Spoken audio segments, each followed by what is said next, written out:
O's Little Guide to Finding Your True Purpose, from the editors of O, the Oprah magazine. Read for you by Joanna Adler, Alison, Eliot, Ari Fliakos, Cynthia Hopkins, and Helen Litchfield.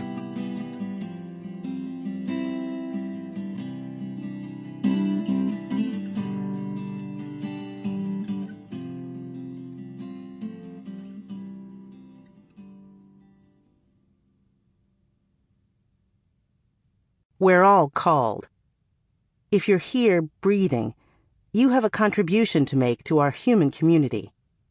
The real work of your life is to figure out your function, your part in the whole, as soon as possible, and then get about the business of fulfilling it as only you can. Oprah Winfrey. Stirrings. Sometimes you hear a voice through the door calling you. This turning toward what you deeply love saves you. Rumi.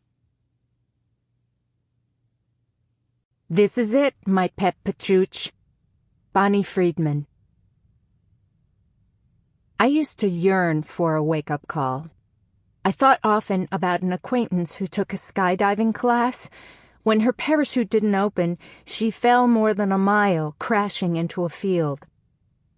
Miraculously, she lived, and as soon as her bones healed, she changed her entire life, divorced her husband, moved with her children to a house down the road, and let herself pursue what she really wanted. Of course, I didn't want the mile-long fall or the divorce, but I did want this woman's visceral understanding that life is short and mustn't be wasted. Even after I was struck by a car and sent flying 4 feet through the air, though, I wasn't shocked into transformation. I picked myself up, limped home, and continued to ignore a certain unhappiness in my marriage. I doggedly did my work and didn't confront my problems. A few years later, when my sister, who had been ill for decades with multiple sclerosis, passed away, I felt surprisingly little. I'd been saying goodbye to her for a long, long time. But at the funeral home, something happened. Come here, the rabbi said, drawing my family into a side room. My glance fell on a simple pine box. Naturally, there are coffins in funeral homes, I thought. Then realized it must be Anita's. It was so small, considering the large woman she'd become. So bare. That's all there is, it seemed to say. My heart flew out of me. Oh, Anita. I suddenly missed the girl she'd been, the energetic hiker who sang Girl Scout songs and sipped tab, who folded newspapers into admiral's hats so we could pretend to be adventurers. I even missed the wheelchair-bound woman who loved chocolate cake, although someone had to feed it to her.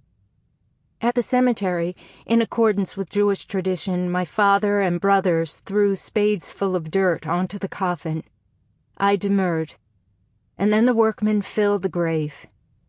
It struck me as barbaric and mind-boggling to stand there while they actually buried Anita. In the car going home, I sat beside my mother. "Life is a dream," she said. "My mother used to tell me that." A mourning candle marked with a Jewish star flickered on my stove. As the days passed, I wondered if it was possible to return to the way I'd lived, drifting. I recalled how once, when Anita was already housebound, I'd asked what she was up to. She told me she'd just ordered a box of pens with the inscription, "This is the day which the Lord has made. Rejoice and be glad in it." At the end of 7 days, Orthodox Jews blow the candle out.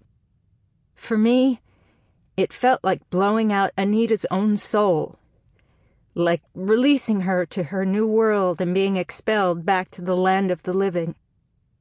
I took a slow walk around my Brooklyn block and saw for the first time that even the street of throbbing, filthy diesel trucks...